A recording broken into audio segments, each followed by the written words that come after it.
आज का जो मॉड्यूल है उसका क्या नाम है? Money and banking. ठीक है, मनी एंड बैंकिंग। इसी मनी एंड बैंकिंग के अंदर हम लोग मॉनेटरी पॉलिसी भी पढ़ेंगे। ठीक है, जो जो चीज़ें हम लोग इसके अंदर पढ़ने वाले हैं उसका एक रिव्यू दे देता हूँ आप लोगों को। ठीक, एक तो हम लोग मॉनेटरी पॉलिसी पढ़ेंगे। मॉनेटरी पॉलिसी के अंदर क्या आ जाता है? पूरा बैंकिंग सिस्टम आ जाता है। ठीक है, तो ये पूरा का पूरा बैंकिंग सिस्टम रहेगा इसके अंदर। और साथ ही साथ में क्या होगा, हम लोग फाइनेंशियल इंस्टीट्यूशंस भी जितने हैं वो सारे के सारे उन फाइनेंशियल इंस्टीट्यूशंस की भी बातें करेंगे। ठीक, तो एफआईज की भी बातें होंगी, मॉनेटरी पॉलिसी की भी बातें होंगी, इन सब की बातें भी होंगी। और साथ ही साथ में कुछ और टॉपिक्स ऐसे भी यहाँ पे डिस्कस होंगे, लाइक गवर्नमेंट मेजर्स,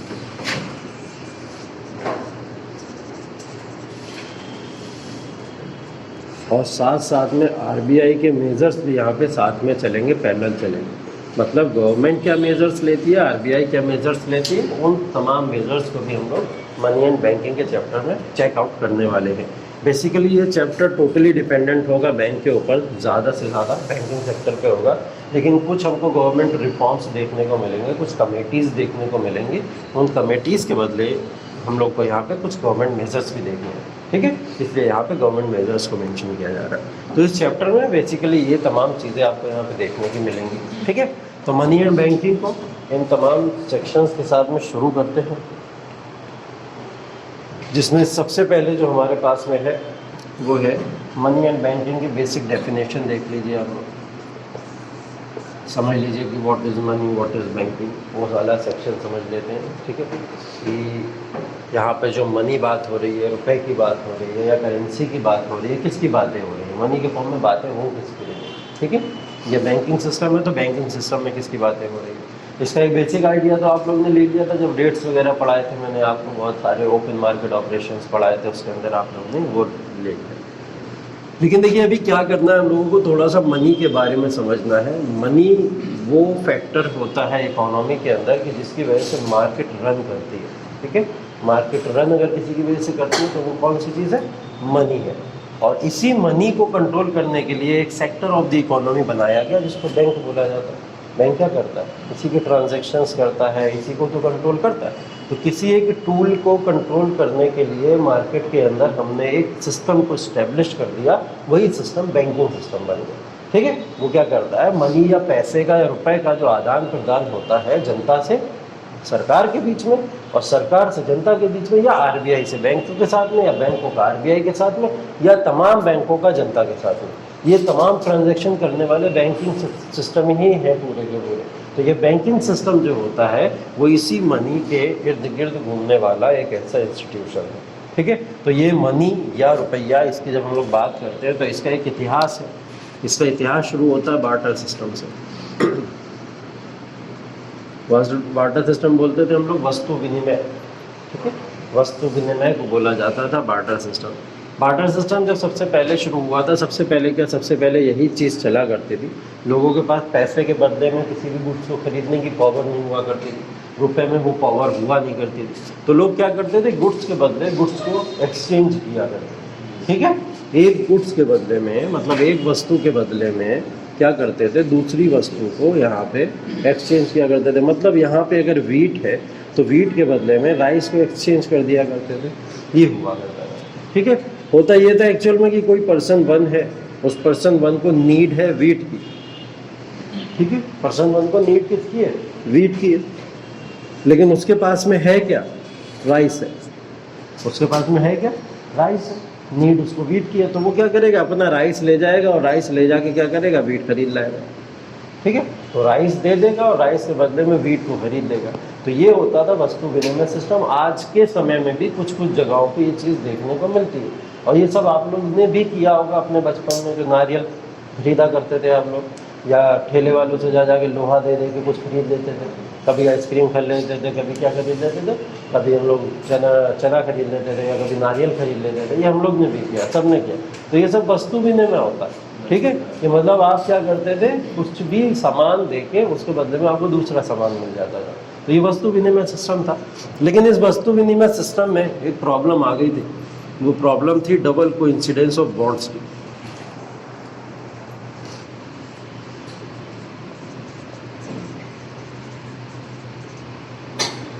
दोहरी इच्छाओं की पूर्ति, ठीक है, दोहरी इच्छाओं की पूर्ति या डबल कोइंसिडेंस ऑफ बॉन्ड्स एक ऐसी प्रॉब्लम आ गई बार्टर सिस्टम में जो इस कंडीशन को फुलफिल तो करता था, लेकिन सिर्फ यही कंडीशन काफ़ी नहीं थी लोगों के जीने के लिए, ठीक है, लोगों को मनी का ट्रांजैक्शन करने के लिए या उनके नीड्स के लिए सिर्फ यही चीज़ें उनके लिए काफ़ी नहीं थी। तो हुआ ये कि लोगों ने क्या करा, अब जैसे एक एग्जाम्पल मैं यहाँ पे यही दे दूँ कि ये पर्सन 1 है, इसको राइस है इसके पास में, ठीक है, और इसको जो थी वीट की ज़रूरत थी, इसको वीट चाहिए था।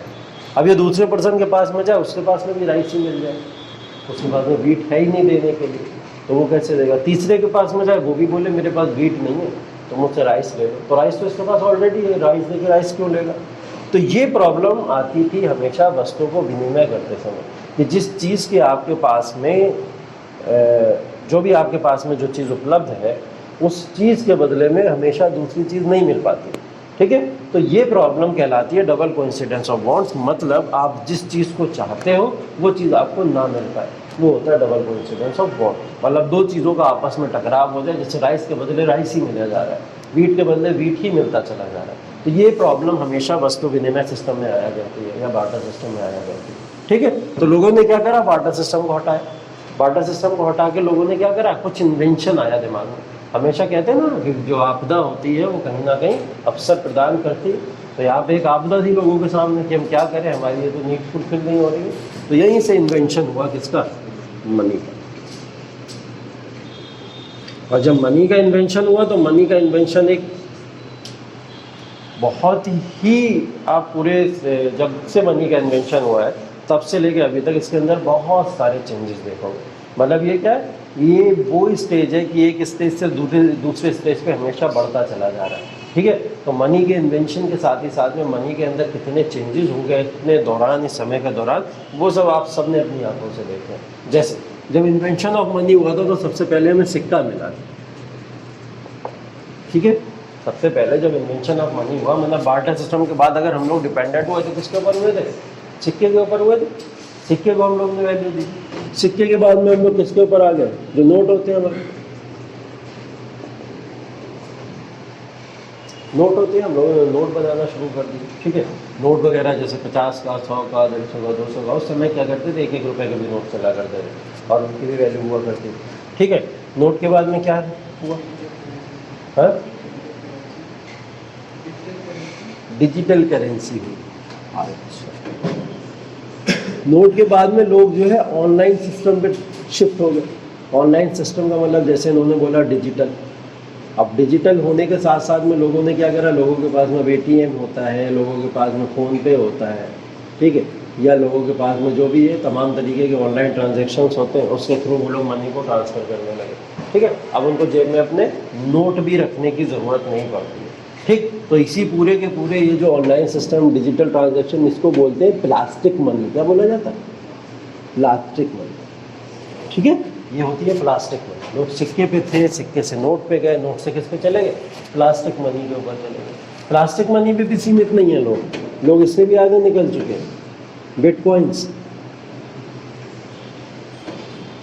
है ना, करेंसी का एक नया फॉर्म भी आ चुका है, इसको बिटकॉइंस कहते हैं।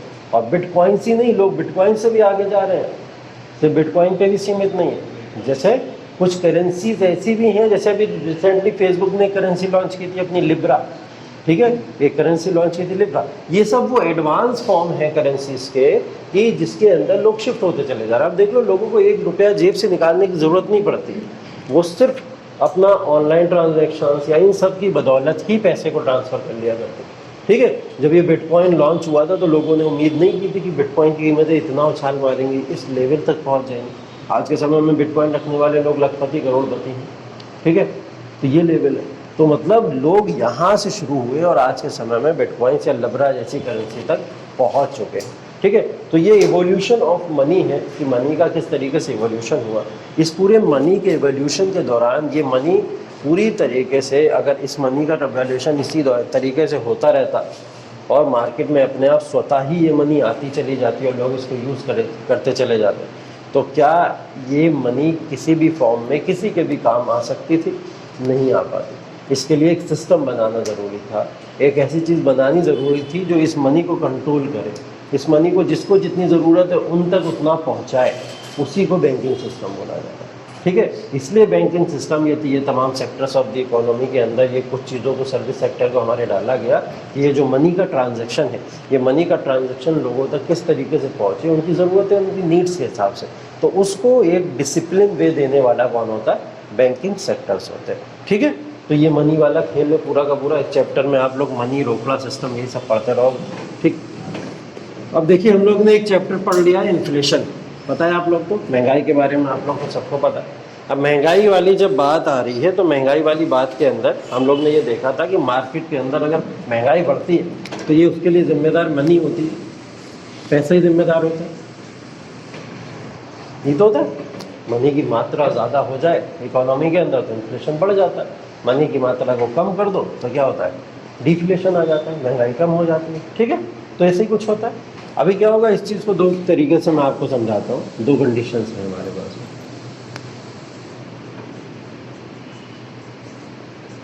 दो कंडीशन हम लोग ले लेते हैं। एक कंडीशन ले लेते हैं हम लोग सप्लाई की, ठीक है, सप्लाई की एक कंडीशन ले लेते हैं, सप्लाई की एक कंडीशन समझ लेते हैं। ये वो कंडीशन है जो आपको थोड़ा बहुत मनी की वैल्यू के बारे में समझा देंगे। मनी की डिमांड क्या होनी चाहिए, क्या कीमतें होनी चाहिए मार्केट में, उसके बारे में समझा देंगे। जैसे अभी कुछ समय पहले आप लोगों ने देखा था प्याज के दाम बढ़े थे अचानक, ठीक है, अनियन के प्राइस कितने बढ़े थे, एकदम अचानक बढ़े।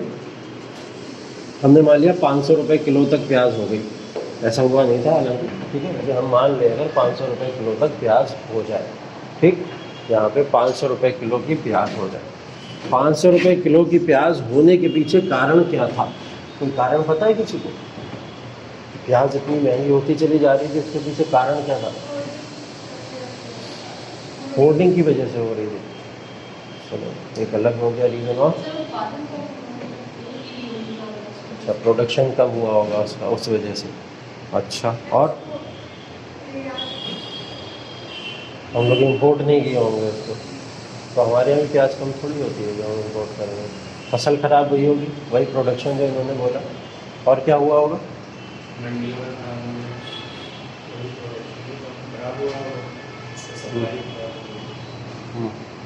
प्रोडक्शन और सप्लाई, मतलब आप सब लोग यही पे लौट के आ रहे हो ना, सप्लाई के ऊपर, है ना। प्रोडक्शन ही तो नहीं हो रहा है इसका कहीं ना कहीं, और प्रोडक्शन नहीं हो रहा तो मार्केट में सप्लाई भी रिड्यूस होती चली जा रही है। तो सप्लाई एक रीज़न बना था कि अनियन के प्राइजेज जो थे वो 500 रुपये तक पहुंच चुके थे, ठीक है, ये हालत हो चुकी थी। तो एक सप्लाई का कारण को जिम्मेदार बताया जा सकता है। एक एग्जाम्पल और ले लेते हैं, अगर यहाँ पे मोदी जी जो है हमारे, वो कोई एक स्कीम शुरू कर दें किसी भी तरीके की, और स्कीम के अंदर वो कोई भी स्कीम लॉन्च कर दें और बोलें कि आज से सबको फ्री में रुपया बांट दिया जाएगा, ठीक है, जैसे बोला था उन्होंने, कुछ लाख रुपए सबके अकाउंट में आ जाएंगे, उस समय बोला था। और अगर ऐसा सच में हो गया होता, ठीक है, अगर हम लोग इसको बोल दें, मोदी जी ने बोला कि झोला भरो अभियान चलाते हैं, सब आओ अपना अपना झोला भर के चले जाओ, ठीक है, झोला भरो अभियान, सब लोग आए अपना अपना झोला भर के चले गए, मोदी जी ने सबको पैसा बांट दिया, धन बांट दिया खूब सारा। अब जिसके पास में धन आ गया, तो मार्केट के अंदर आपने देखा कि जो सप्लाई ऑफ मनी है वो बढ़ गई, सप्लाई ऑफ मनी बढ़ गई थी ना मार्केट में बहुत तेजी से। अब सप्लाई ऑफ मनी जितनी तेजी से मार्केट में बढ़ी, लोगों के पास पैसा ही तो आया था, तभी तो सप्लाई ऑफ मनी बढ़ी। तो इसकी वजह से इन्फ्लेशन बढ़ गया क्या नहीं बढ़ गया? महंगाई बढ़ जाएगी ना, बाजार के अंदर महंगाई की कीमतें में बहुत बड़ा उछाल हो जाएगा। क्यों हो जाएगा? इस वजह से हो जाएगा क्योंकि जो सप्लाई थी मनी की, जो झोला भरो अभियान है हमारा, इस झोला भरो अभियान में सब लोग आए और पैसा ले लेके चले गए। मार्केट में वो पैसा घूम रहा है, सबके पास पैसा है, सब पैसा बांट रहे हैं, दूसरे को दे रहे हैं, ठीक है। तो इसकी वजह से सप्लाई बढ़ी मार्केट के अंदर और इन्फ्लेशन उससे क्या हुआ, बढ़ गया। एक तरफ सप्लाई घटी थी, इन्फ्लेशन बढ़ गया, एक तरफ सप्लाई बढ़ी थी, इन्फ्लेशन बढ़ गया। तो कुछ अजीब नहीं लगा हुआ?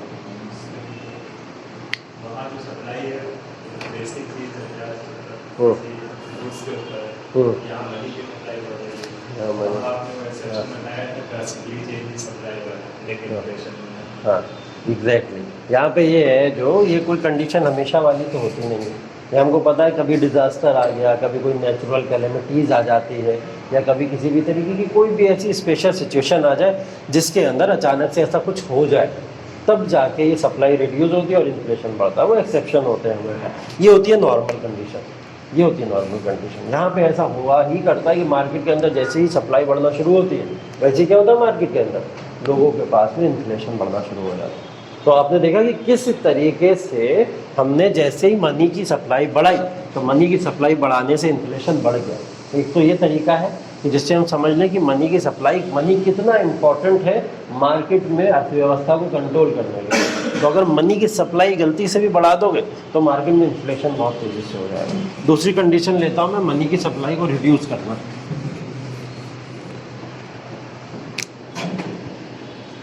पहली कंडीशन थी हमारी इंक्रीज मनी सप्लाई, और दूसरी ले रहा हूँ मैं रिड्यूस मनी सप्लाई।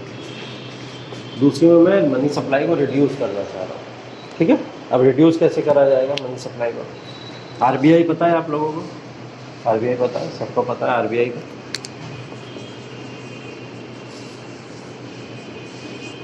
आरबीआई के गवर्नर कौन है? शक्तिकांत दास। तो शक्तिकांत दास जो है, अगर अनाउंस कर दें कि हम टाइट मनी सप्लाई को फॉलो करने जा रहे हैं, आदेश दे दें कि हम टाइट मनी सप्लाई को फॉलो करने जा रहे हैं। टाइट मनी सप्लाई का मतलब क्या होता है कि कंट्रोल करना कुछ ऐसी संस्थाओं पर जो संस्थाएं मार्केट के अंदर मनी को तेज़ी से प्रवाह कराती हैं, फ्लो कराती हैं। ठीक है, मतलब मनी की सप्लाई को किसी भी तरीके से रोकने की बात हो रही होती है या रिड्यूस करने की बात हो रही होती है, वो होती है टाइट मनी सप्लाई। तो टाइट मनी सप्लाई के अंदर इन्होंने ऑर्डर कर दिया कि हम लोग को, आरबीआई को क्या करना है कि हम लोग टाइट मनी सप्लाई को फॉलो करने वाले हैं। अब ये टाइट मनी सप्लाई को फॉलो करने के लिए क्या करेंगे? जो हमारे रेट्स थे ना, उनको क्या कर देंगे? जैसे रेपो रेट है, अगर रेपो रेट को हम लोग बढ़ाएं या कम करें, मार्केट में मनी सप्लाई कैसे रिड्यूस होगी? मैंने रेपो रेट बढ़ा दिया, रेपो रेट मैंने बढ़ा दिया। रेपो रेट बढ़ाने का मतलब क्या हो गया? बैंक जो है ज़्यादा पैसा दे रहे हैं आरबीआई को, ठीक है, और इसका मतलब जनता भी ज़्यादा पैसा दे रही है आरबीआई को। तो जब जनता ज़्यादा पैसा आरबीआई को देती है, ज़्यादा इंटरेस्ट आरबीआई को देती है, तो मार्केट से मनी सप्लाई कम होता है। तो इससे क्या होगा? मार्केट से मनी सप्लाई रिड्यूस होना शुरू हो जाएगा। तो इन्होंने टाइट मनी सप्लाई को फॉलो किया और इन्होंने रेट्स के ऊपर गेम खेला, और उसकी वजह से क्या हुआ? मनी सप्लाई मार्केट के अंदर रिड्यूस हो गई। ठीक है, तो ये मार्केट के अंदर मनी सप्लाई को रिड्यूस करने का वन ऑफ द वे है, और एक हम लोग ने देखा मार्केट के अंदर मनी सप्लाई को इंक्रीज करने का वन ऑफ द वे है। ठीक है, तो मार्केट में मनी सप्लाई को एक तरफ इंक्रीज कर दीजिए, अब भी इन्फ्लेशन के ऊपर डायरेक्ट फर्क पड़ता है। ठीक है, एक तरफ अगर रिड्यूस कर दीजिए, जब भी इन्फ्लेशन के ऊपर फर्क पड़ता है। लेकिन ये सब फर्क पड़ किससे रहा है? दो फैक्टर यहाँ पे आ रहे हैं, एक आ रहा है मनी और क्या आ रहा है? एक सप्लाई।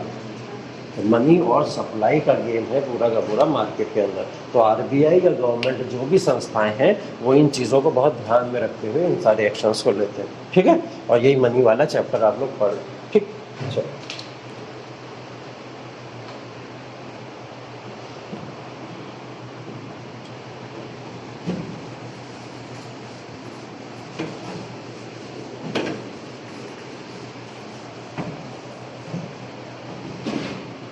अब मार्केट में जो सबसे बड़ी दुविधा होती है, वो दुविधा होती है सबके सामने, वो होती है इन्फ्लेशन को कंट्रोल करना, है ना, महंगाई को कंट्रोल करना, महंगाई दर को कंट्रोल करना। पैसे की वजह से हो रहा है क्योंकि वो सब, तो इसलिए पैसे को जिम्मेदार माना जाता है। तो टू कॉम्बैट इन्फ्लेशन, इन्फ्लेशन को रोकने के लिए, और टू कॉम्बैट डिफ्लेशन, डिफ्लेशन को रोकने के लिए क्या क्या किया जा सकता है, ठीक है, इसके ऊपर थोड़ी सी चर्चाएं कर लेते हैं।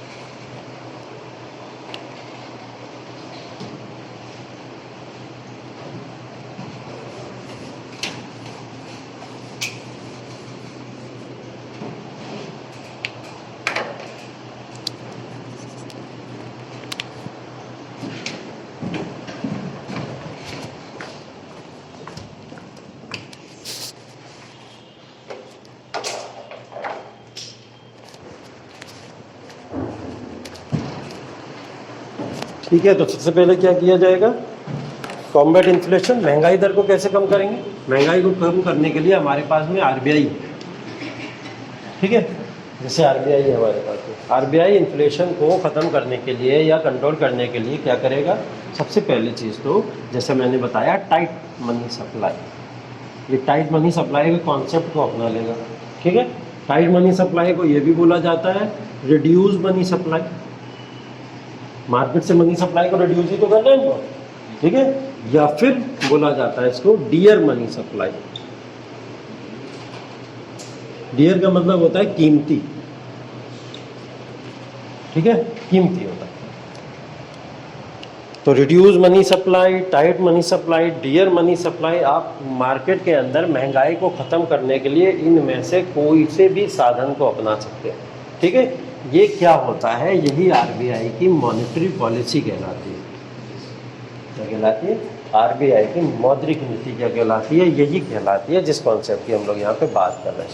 आरबीआई अपनी मॉनेटरी पॉलिसी या मौद्रिक नीति को जब अपनाता है तो उसको क्या कहा जाता है, वो टाइट मनी सप्लाई को फॉलो कर रहा है, रिड्यूस मनी सप्लाई को फॉलो कर रहा है, या डियर मनी सप्लाई को फॉलो कर रहा है, इस तरीके का काम करता है। बताओ डिफ्लेशन में इसका रिवर्स कर क्या करोगे।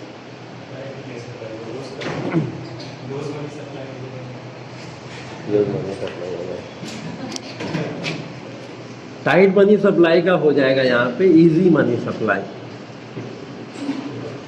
ठीक है, इजी मनी सप्लाई। रिड्यूस का मतलब इंक्रीज हो जाएगा,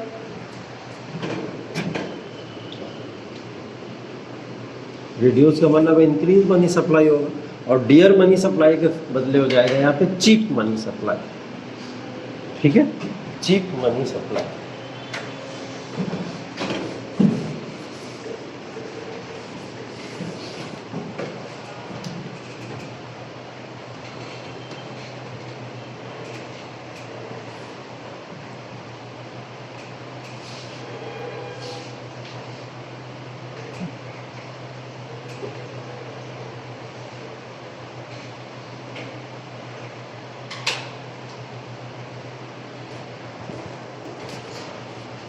ठीक है, तो ये आरबीआई काम क्या कर रहा है, आरबीआई दो तरीके से मार्केट के अंदर इन्फ्लेशन को ख़त्म करता है। उसमें से एक आता है इन्फ्लेशन के अंदर टाइट मनी सप्लाई वाला कॉन्सेप्ट, और एक आता है आपका इजी मनी सप्लाई वाला कॉन्सेप्ट। ठीक है, ये आरबीआई के तरीके होते हैं। ये आपके स्टैंडर्ड वो टर्म्स हैं जो एग्जाम्स के अंदर पूछे जाते हैं कि आरबीआई, ज़रूरी नहीं कि आपसे रेपो रेट ही पूछ ले कि चलो रेपो रेट बढ़ा रहे हैं घटा रहे हैं तो क्या हो रहा है, पूछ लेगा आरबीआई इन्फ्लेशन को कंट्रोल करने के लिए टाइट मनी सप्लाई फॉलो करती है या इजी मनी सप्लाई को फॉलो करती है, कुछ भी इस तरीके से पूछ सकती है। ठीक है, तो ये सब क्या है, ये क्या कहलाती है, मॉनेटरी पॉलिसी कहलाती है।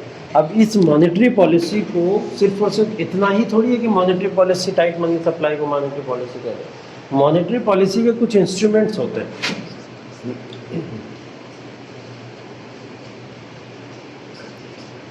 या हम इसको टूल्स कहते हैं। मॉनेटरी पॉलिसी के कुछ इंस्ट्रूमेंट्स होते हैं या हम इसको टूल्स कहते हैं। ये दो तरीके के होते हैं, एक होते हैं क्वांटिटेटिव टूल्स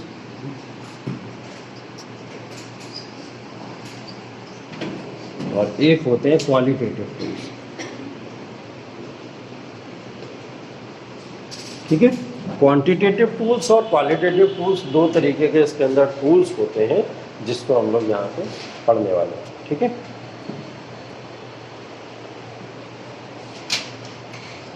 इसको मात्रात्मक कहते हैं, उसको गुणात्मक कहते हैं। ठीक है, मात्रात्मक और गुणात्मक, ये मतलब होता है।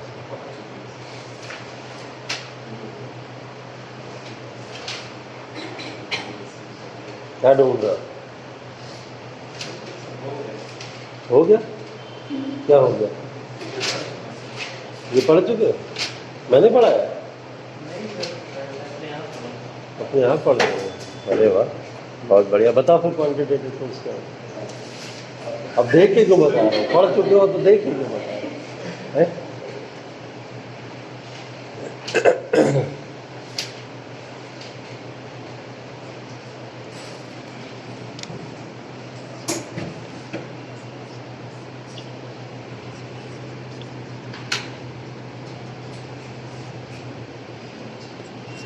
पहला होता है रिजर्व रेशियोज। ठीक है, क्वांटिटेटिव टूल्स में पहले होते हैं रिजर्व रेशियोज, दूसरे होते हैं OMO, जिसको हम लोग बोलते हैं ओपन मार्केट ऑपरेशंस, और तीसरे होते हैं रेट्स, जिसको दरें बोला जाता है, दर। ठीक, तीसरे होते हैं rates. Reserve ratios, open market operation और रेट्स।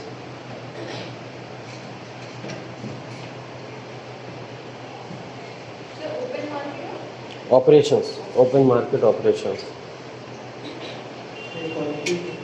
क्वांटिटीज है। हाँ, ये क्वांटिटेटिव टूल्स हैं, ये सारे के सारे क्वांटिटेटिव टूल्स हैं। रिजर्व रेशियोज, OMO और रेट्स, ठीक है, ये सब क्वांटिटेटिव टूल्स के पार्ट होते हैं।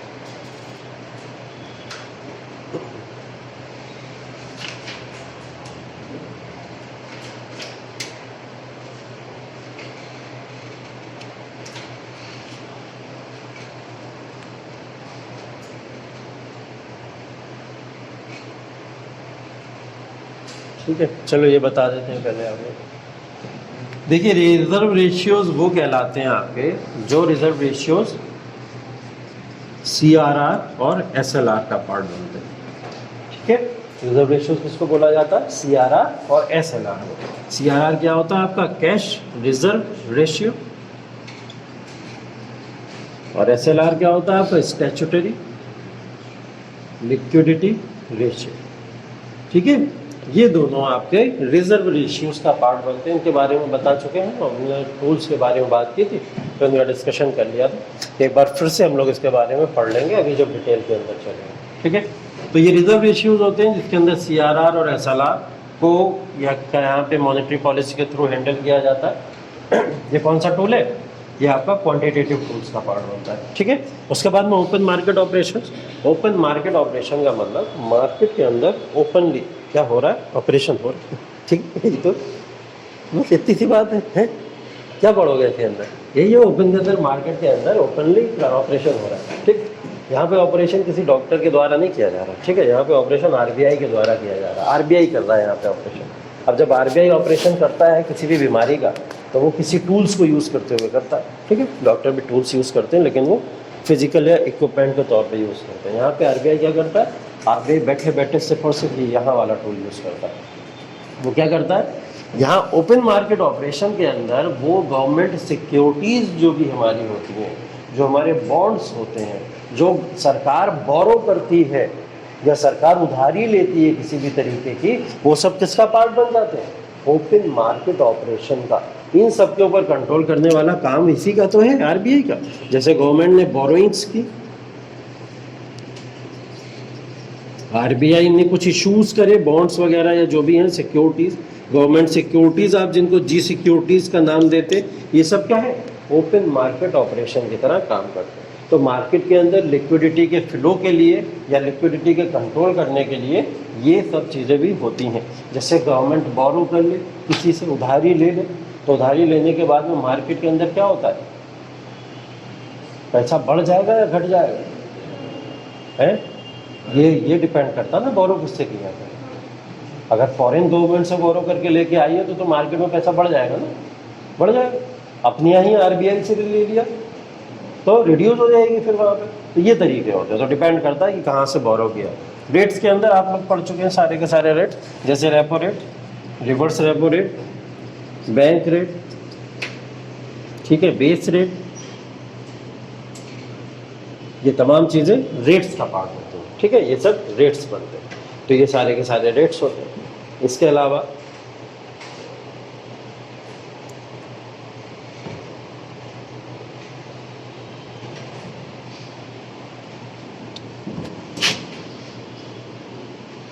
चौथा, क्वांटिटेटिव टूल्स का एक पार्ट और होता है। ठीक है, क्वांटिटेटिव टूल्स का एक पार्ट और होता है जिसको हम लोग बोलते हैं CCR and VRR। CCR and VRR, ये है कॉम्प्रिहेंसिव क्रेडिट रिपोर्टिंग। ठीक है, CCR क्या है? Comprehensive credit reporting. Comprehensive credit reporting बोलते हैं CCR को।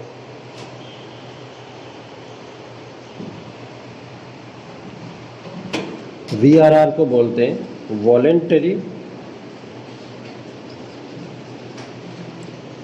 Reporting rate, voluntary reporting rate, ठीक है, वॉलेंटरी रिपोर्टिंग रेट बोला जाता है VRR को। VRR को यहाँ पे रिपोर्टिंग का मतलब बेसिकली होता है रिटेंशन से। किससे होता है? रिटेंशन से होता है, ठीक है। तो कभी कभी इसको वॉलेंटरी रिटेंशन रेट भी बोला जाता है, ठीक है। तो वॉलेंटरी रिटेंशन रेट या वॉलेंटरी रिपोर्टिंग रेट नाम होता है VRR का। अब ये टूल्स क्या हैं, ये आप लोग पहली बार सुन रहे हैं, ठीक है। इसके बारे में भी हम लोग चर्चाएं करेंगे बाद में, पहले और टूल्स के बारे में भी बात कर लेते हैं।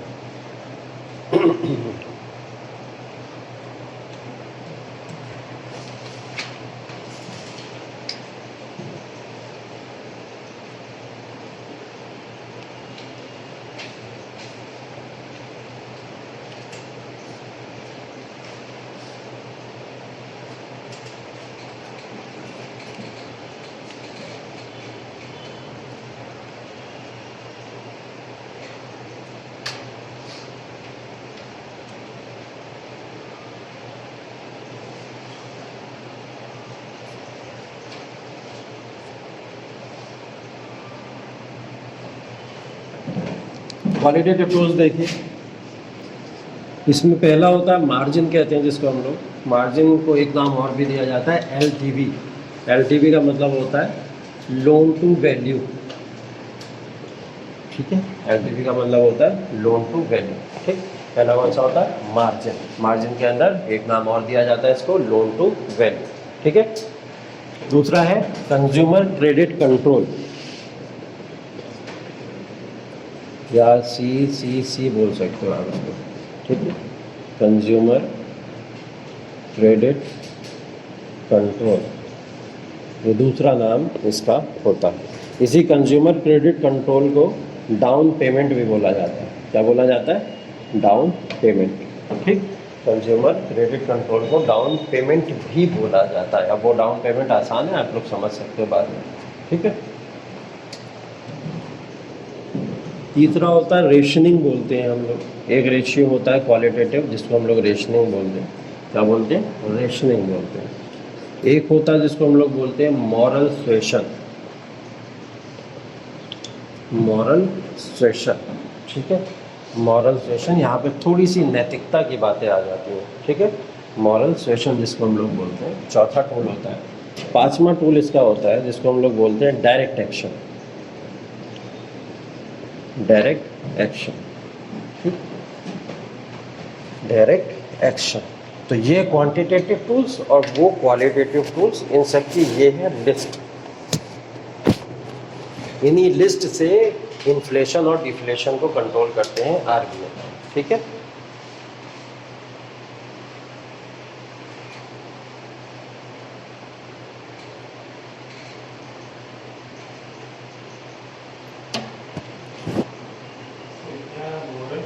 मॉरल सुएशन, SUASION,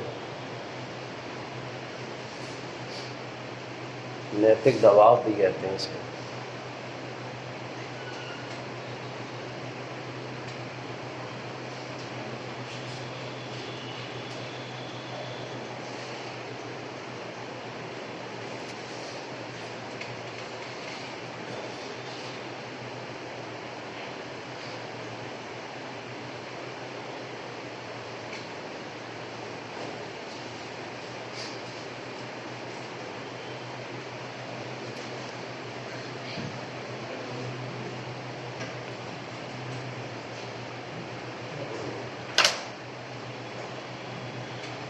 ठीक है, यहाँ तक बातें समझ आ गई। सिंपल अभी हम लोग सिर्फ और सिर्फ क्लासिफिकेशन ही कर रहे हैं, कोई बहुत बड़ा एक ऐसा पार्ट की बात नहीं कर रहे जिसको बहुत अंडरस्टैंडिंग की ज़रूरत हो। अभी सिर्फ और सिर्फ हम लोग क्लासिफिकेशन पे ही चर्चाएं कर रहे हैं। तो क्लासिफिकेशन के अंदर हम लोग ने मनी एंड बैंकिंग में देख लिया। हमारे सामने सबसे पहला फैक्टर क्या था? मनी था, ठीक है। मनी जो है क्या डेवलप कर देता है? इन्फ्लेशन जैसी प्रॉब्लम डेवलप कर देता है। तो इसको मनी एंड सप्लाई को यहाँ पे रोकने के लिए कौन आ जाता है आगे? RBI आ जाते हैं, RBI आता है। तो जब RBI बैंकिंग सिस्टम भी पढ़ रहे तो RBI भी साथ में लेके चलेंगे हम। तो RBI आ जाता है। RBI इन्फ्लेशन को दो तरीके से कंट्रोल करता है, ठीक है। या तो इन्फ्लेशन कंट्रोल करता है या तो डिफ्लेशन कंट्रोल करता है। दोनों में से एक चीज़ कंट्रोल करता है अपने टूल्स को यूज़ करके। अब वो जो टूल्स होते हैं उसके दो तरीके के होते हैं, एक होते हैं क्वांटिटेटिव टूल्स और एक होते हैं क्वालिटेटिव टूल्स। ठीक है, इन्हीं टूल्स का क्लासिफिकेशन है एक, जिसमें रिजर्व रेशियोज आते हैं क्वांटिटेटिव टूल्स का पार्ट, ओपन मार्केट ऑपरेशंस आते हैं और रेट्स आते हैं, और चौथा CCR या VRR आ जाता है इसके अंदर। ये सब क्वांटिटेटिव टूल्स है। एक लिस्ट आई थी एक बार मैच द फॉलोइंग्स में, what are the quantitative tools and what are the qualitative tools of RBI। तो उसके अंदर ये याद होने चाहिए थे आपको, तब आप लोग टिक कर ले जाते हैं। और ऐसा PCS के एग्जाम्स में से तो लाखों बार पूछे जाते हैं ऐसे क्वेश्चन। ठीक है, कि कौन से क्वांटिटेटिव टूल्स हैं RBI के, कौन से क्वालिटेटिव टूल्स हैं RBI के, तो ऐसे क्वेश्चन भी पूछे जाते हैं। ठीक, इसके अलावा क्वालिटेटिव टूल्स हम लोग ने देख लिए, तो जैसे मार्जिन या लोन टू वैल्यू रेशियो हो जाएगा, CCC हो जाएगा हमारा, कंज्यूमर क्रेडिट कंट्रोल जिसको बोलते हैं, रैशनिंग, मॉडल सुएशन और डायरेक्ट एक्शन, ये सब इसके पार्ट है, ये सब टूल्स हैं। ठीक है, इन टूल्स को हम लोग 1 बाय 1 डिटेल में डिस्कशन करेंगे, लेकिन उससे पहले एक और टर्म समझ लेते हैं जो अगेन फिर आपका आगे चल के समझना पड़ेगा ही आपको, तो यही समझते हुए चलो। ठीक है, तो उसको बोला जाता है लायबिलिटीज ऑफ बैंक।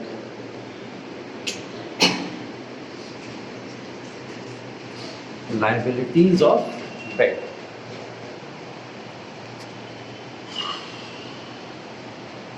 लायबिलिटीज का मतलब क्या होता है? रिस्पॉन्सिबिलिटी, जिम्मेदारी, यही तो कहते हैं हम लोग लायबिलिटी। लायबिलिटी का मतलब ये होता है कि अगर आपने किसी से कुछ लिया तो आपको उसे वापस करना पड़ेगा। ठीक है, जैसे हमने किसी से अगर 100 रुपये उधारी लिए तो हमको उसे 100 रुपये वापस करने पड़ेगा। लेकिन लायबिलिटी सिर्फ यहाँ तक सीमित नहीं होती है। लायबिलिटी कहती है कि रिटर्न करो, जो लिया है वो रिटर्न करो, प्लस किसके साथ में? इंटरेस्ट के साथ में, मतलब वापस भी करो और वापस के साथ में ब्याज भी दो। ये होती है लायबिलिटी। ठीक है, लायबिलिटी ऑफ बैंक ये कहलाती है रिटर्न प्लस इंटरेस्ट। तो जब हम रिटर्न और इंटरेस्ट दोनों को लेकर चले तो ये होती है। अब ये जो लायबिलिटीज ऑफ बैंक होती हैं, ये लायबिलिटीज ऑफ बैंक दो तरीके की होती हैं हमारे पास। ठीक है, एक है जिसमें से डिमांड लायबिलिटी,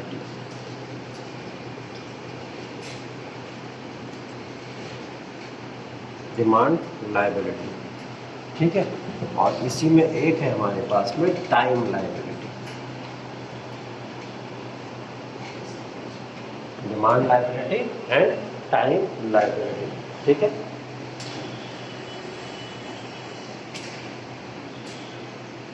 डिमांड लायबिलिटी कौन सी लायबिलिटी? मांग के आधार पर की जाएगी। मांग के आधार का मतलब जब आपको डिमांड हो तब आपकी वो जो रिटर्न है इंटरेस्ट के साथ में आपको वापस मिल जाए, जब भी आप डिमांड करो। ऐसी डिमांड कौन कौन सी होती है? बैंक,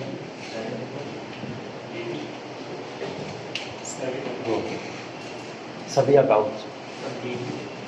एक तो इसका पार्ट होता है करंट अकाउंट, एक इसका पार्ट होता है सेविंग अकाउंट, एक इसका पार्ट होता है DD जिसको ये बोल रहे हैं डिमांड ड्राफ्ट। ठीक है, ये सब के पार्ट होते हैं। क्या होती है? ये डिमांड लायबिलिटी का पार्ट होता है। मतलब आपको कुछ डिमांड थी, आपने क्या करा, अपनी डिमांड के अकॉर्डिंग उतनी नीड्स फुलफिल कर ली, तो ये सब आपके इसके पार्ट बन जाते हैं। ठीक है, तो ये करेंट अकाउंट, सेविंग अकाउंट और DD ये सब डिमांड लायबिलिटीज़ है, टाइप्स ऑफ डिमांड लायबिलिटीज़ इनको बोला जाता है। ये डिमांड के अकॉर्डिंग ही जनरेट होती है और डिमांड के अकॉर्डिंग ही फुलफिल कर दी जाती है। Demand draft, demand draft DD बनता है, सभी अच्छे से जानते हो, अभी अभी बनवाते हैं। आ गया तुम्हारा DD?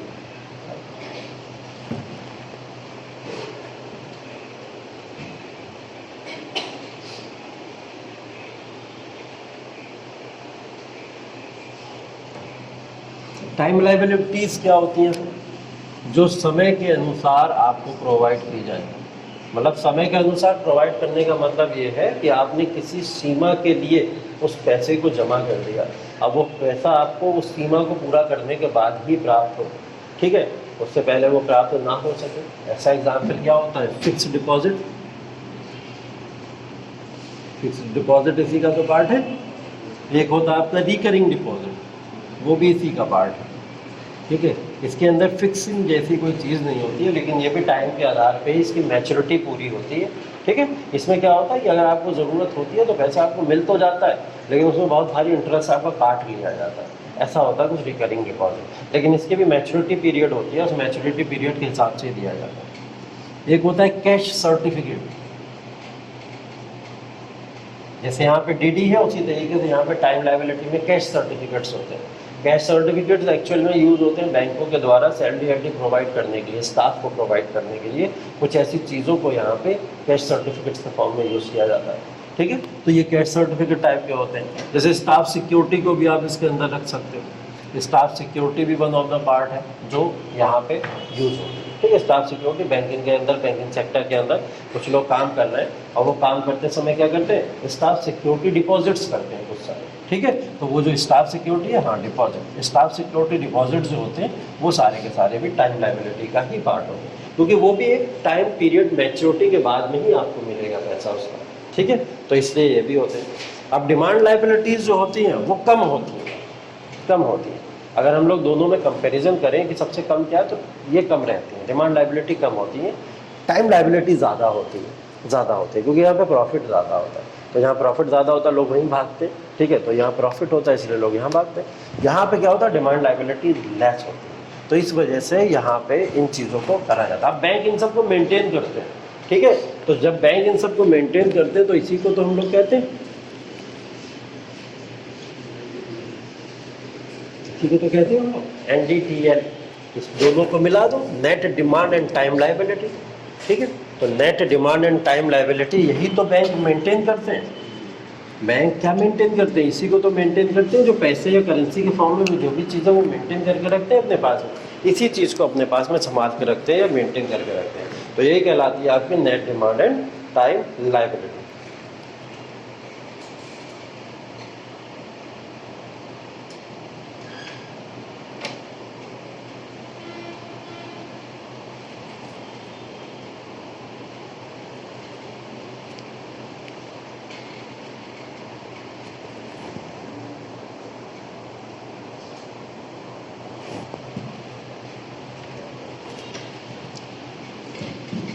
ठीक है, ये बैंक जो मेंटेन कर रहे हैं इसको समझ रहे हो ना आप लोग, नेट डिमांड टाइम लायबिलिटी को।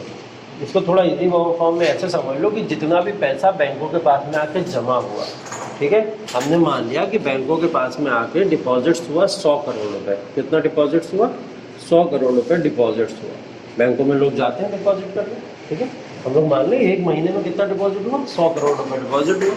लेकिन लोगों ने विड्रॉ भी तो किया होगा, फिर कुछ लोग निकालने भी तो जाते हैं। विड्रॉ लोगों ने 20 करोड़ रुपए कर लिया, 20 करोड़ रुपए कर लिया, तो एक महीने की net demand and time liability क्या होगी, 100 करोड़ माइनस का 20 करोड़, तो ये टोटल कितना आ जाएगा, 80 करोड़ आ जाएगा। ये है NDTL जो उसके पास में सेविंग्स के फॉर्म में बन जाता है। ठीक है, तो वही NDTL कहलाता है आपका।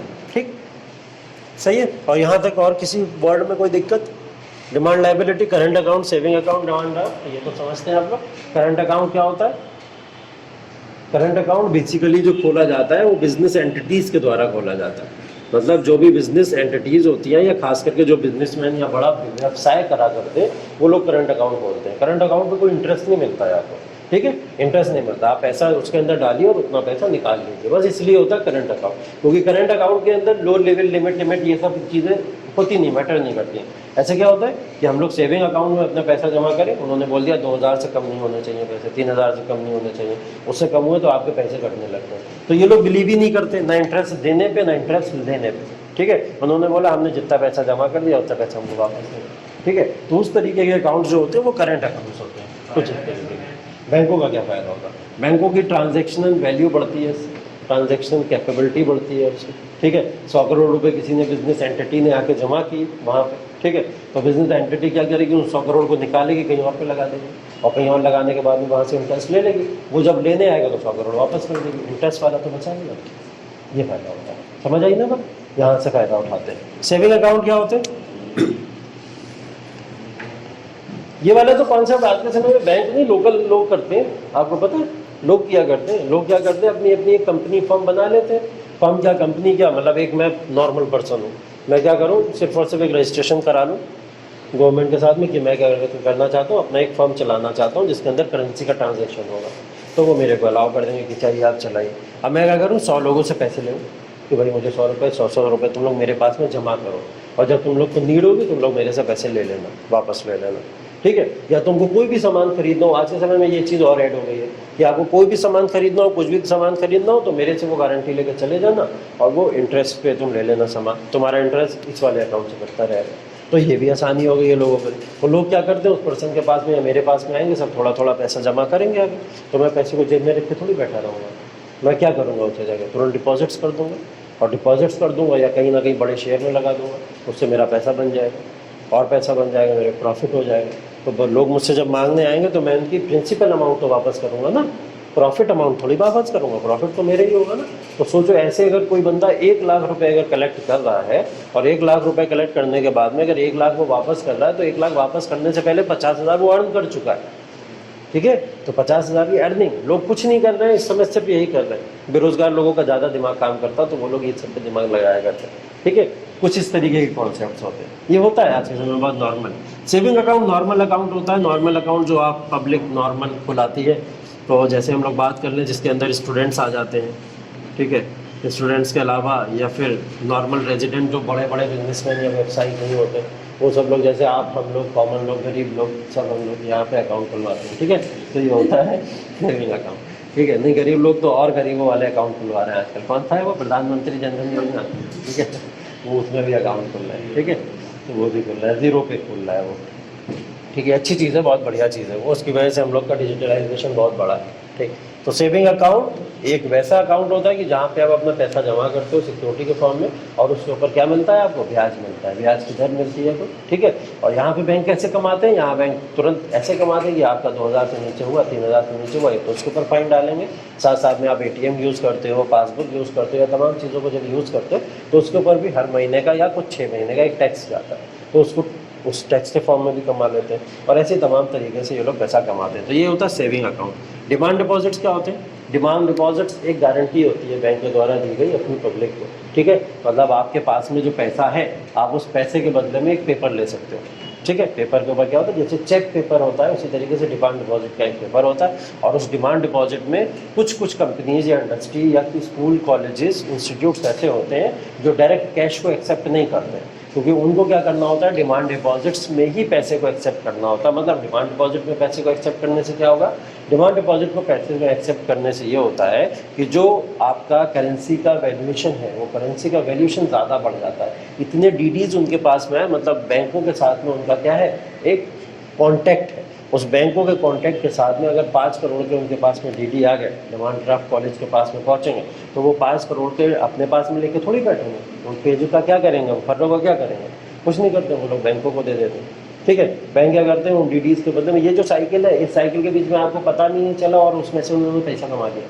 ठीक है, उसमें से वो लोग पैसा कमा लेते हैं। तो डिमांड ड्राफ्ट एक वो प्रोसेस होता है जहाँ पे लोगों का यहाँ पे थोड़ा सा जो टैक्स सिस्टम है वो रिड्यूस हो जाता है, वैल्यू रिड्यूस हो जाती है यहाँ पे, तो ज़्यादा उनके ऊपर प्रेशर बर्डन नहीं पड़ता। तो सिर्फ और सिर्फ एक ऐसा पेपर है, अमाउंट ऑफ पेपर है, जिसके अंदर एक अमाउंट आपकी प्रोवाइड कर दी जाती है। इसको कुछ इंडस्ट्रीज, कंपनीज एक्सेप्ट करती हैं on behalf of the bank. ठीक है, तो बैंक के बिहाफ पे इसको एक्सेप्ट करती हैं, ये DDs होते हैं। इसके बाद हम लोग देख लें फिक्स डिपॉजिट क्या होते हैं। फिक्स डिपॉजिट वो सारे डिपॉजिट्स होते हैं, जैसे मैं बात कर लूँ, आप गए LIC में, ठीक है, लाइफ इंश्योरेंस कंपनी में गए और लाइफ इंश्योरेंस कंपनी में आपने जाके बोला कि मुझे क्या कराना है, एक FD करानी है। ठीक, तो वह FD या ये कुछ और फाइनेंशियल इंस्टीट्यूशन भी करते हैं, जरूरी नहीं में LIC का भी नाम लो, बैंक्स भी करते हैं सारे के सारे काम। ठीक है, तो अगर फिक्स डिपॉजिट कराना है तो वो 10 साल की क्या करेगा, अपनी 10 साल की फिक्स डिपॉजिट करवा दे, या 10 साल का अपना एक पूरा का पूरा इंश्योरेंस करा लेगा। ठीक है, और बोलेगा कि मैं 10 साल में आपके पास में इतने इतने रुपए जमा करता रहूँगा, तो वो LIC वाले उसको बताएंगे ठीक है आप 10 साल तक जमा करिए, अगर 10 साल में आपके हमारे पास में 5 लाख रुपए आए तो इसके बदले में हम आपको 10 साल बाद 7 लाख रुपए देंगे। ठीक है, तो ये वाला प्रोसेस होता है फिक्स डिपॉजिट के अंदर। तो बंदा जमा करता रहता है, हर मंथ इस तरीके से जमा करता रहता है, लेकिन जब टाइम पीरियड पूरा होगा 10 साल, तभी वो पैसा निकाल पाएगा। ये किसकी फैसिलिटी में होता है, ये होता है आपका फिक्स डिपॉजिट। यहाँ पे पैसा आप निकाल नहीं सकते जब तक आपकी मैच्योरिटी पीरियड पूरा ना हो जाए, तो ये होता है फिक्स डिपॉजिट। तो लोगों ने कुछ इसको टफ समझा, तो लोगों ने बोला कि 10 साल लग जाते हैं, इतना लंबा प्रोसेस हो जाता है, या 5 साल का भी फिक्स डिपॉजिट होता है, मतलब हम उससे अपना पैसा भी यूज़ नहीं कर सकते, हमारा सारा पैसा फंसा रह जाता है। तो इन्होंने नया कॉन्सेप्ट निकाला, इन्होंने बोला ठीक है रिकरिंग डिपॉजिट ले लो। रिकरिंग डिपॉजिट ये होता है कि इस डिपॉजिट के अंदर लोग अपना पैसा तो जमा करते हैं, इनको एक मैच्योरिटी पीरियड भी दिया जाता है कि 2 साल 4 साल 5 साल के लिए आपका रिकरिंग डिपॉजिट चलेगा। तो बोले रिकरिंग डिपॉजिट चलते समय अगर बीच में आपको 1-2 साल में भी ज़रूरत पड़ गई तो पैसा आपको दे दिया जाएगा। ठीक है, मतलब अगर इस दौरान 3 साल हो गए और 3 साल में आपने 3 लाख रुपया जमा कर दिया, ठीक है, अब 3 लाख रुपया जो आपने जमा किया था, आप चाहते हो आपका पैसा वापस मिल जाए, आप पैसा वापस निकालें, तो 3 लाख पूरा वापस नहीं देंगे ये, उसके ऊपर कुछ परसेंटेज काट लें, हो सकता है 10% काट लें, हो सकता है 12% काट लें, हो सकता है 14% काट लें। तो उस 3 लाख रुपए में से क्या करते हैं, आपको इतना परसेंट रुपया काट के आपको दे देंगे। मतलब आपने जमा तो किए थे 3 लाख, इन्होंने वापस कितने किया आपको 2.5 लाख, ठीक है, 50,000 रुपये आपको कट जाते हैं इस दौरान। ठीक है, ये होते हैं रिकरिंग डिपॉजिट, लेकिन ये नीड पे काम आ जाते हैं, लोगों को जब ज़रूरत होती है उस हिसाब से लोग इसको यूज़ कर लेते हैं, उनके काम आ जाते हैं। ठीक, तीसरी चीज़ होती है कैश सर्टिफिकेट। कैश सर्टिफिकेट क्या होते हैं? कैश सर्टिफिकेट का मतलब ये होता है कि जो मतलब आप कह सकते हो कि रेगुलर इंटरवल पे जो ट्रांजैक्शंस होते रहते हैं, ठीक है, जैसे हमने क्या बोला है कि सैलरी दिया जाता है अपने स्टाफ को बैंकों के द्वारा, तो ये रेगुलर इंटरवल के दौरान कुछ ट्रांजैक्शंस हो रहे हैं, ठीक है। अब वो क्या करते हैं, कुछ कैश के फॉर्म में भी करते हैं और कुछ आपको चेक के फॉर्म में भी करते हैं, तमाम तरीके से आपको सैलरी का ट्रांसफॉर्मेशन दिया जाता है। तो ये जो ट्रांसफरेंस ऑफ सैलरी है या जो भी स्टाफ की या किसी भी तरीके की सैलरी का जो ट्रांसफरेंस होता है वो one of the part cash certificate का बनता है। कैश का सर्कुलेशन सर्टिफिकेट्स के फॉर्म में जब होता है तो उसको कैश सर्टिफिकेट कहते हैं, ठीक है। जैसे मैंने एक एग्जाम्पल चेक का दिया, ठीक है, चेक का एक एग्जाम्पल सर्टिफिकेट के फॉर्म में, तो वो होता है।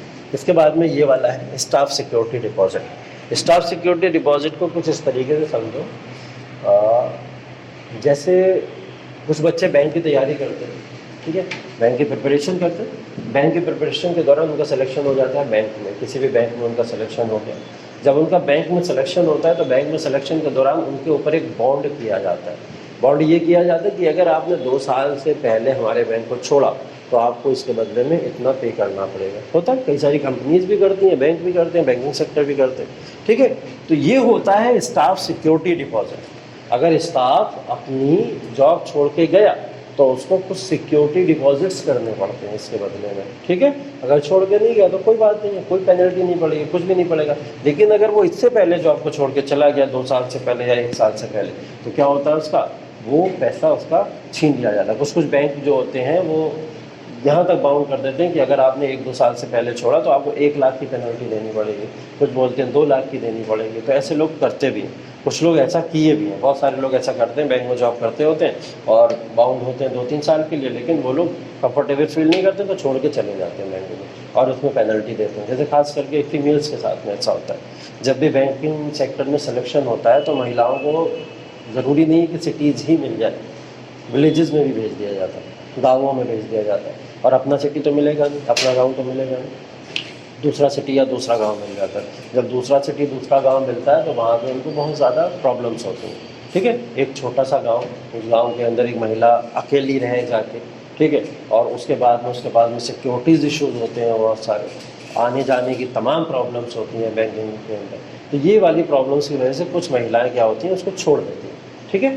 तो वो छोड़ देती हैं, उसके बदले में उनको कुछ लोगों को पेनल्टीज़ भी देनी पड़ती है। ये वाला प्रोसेस होता है, इसलिए ऐसी चीज़ों को रखा गया। बाद में हालांकि जो 1-2 साल अगर आप लोग इसको कर लो तो इसके बाद में क्या होता है, बाद में वो सिटीज़ दे देते हैं, महिलाओं को प्रेफरेंस के फॉर्म में सिटीज़ दे देते हैं, उनकी भी यहाँ पे मजबूरी होती है देना, ठीक। तो ये डिमांड लाइबिलिटीज़ है सारी की सारी, और ये सारी की सारी टाइम लाइबिलिटीज़ है। इन्हीं सबको नेट जब इनका निकाला जाता है तो नेट के फॉर्म में बैंक के पास में कुछ रिमेनिंग्स बचती हैं, उसी को हम लोग NDTL देते हैं। क्लियर है यहाँ तक? जो भी सारे कॉन्सेप्ट बात किए हम लोगों ने आज तक, सब क्लियर है? कहीं पे कोई डाउट? ठीक है, शुरू किया था मनी सप्लाई से लेके और अभी तक हम लोग बैंकिंग के अंदर जो मनी की सेविंग्स है वहाँ तक पहुँच चुके हैं, ठीक है। इसके बाद में कल हम लोग थोड़ा सा रेशियोज़ को डिस्कस करेंगे, क्वांटिटेटिव टूल्स और क्वालिटेटिव टूल्स आपके कौन कौन से होते हैं, ठीक है। इन सबको और डिटेल में थोड़ा सा चीरने फाड़ने की कोशिश करेंगे। चलिए ठीक है, थैंक यू सो मच।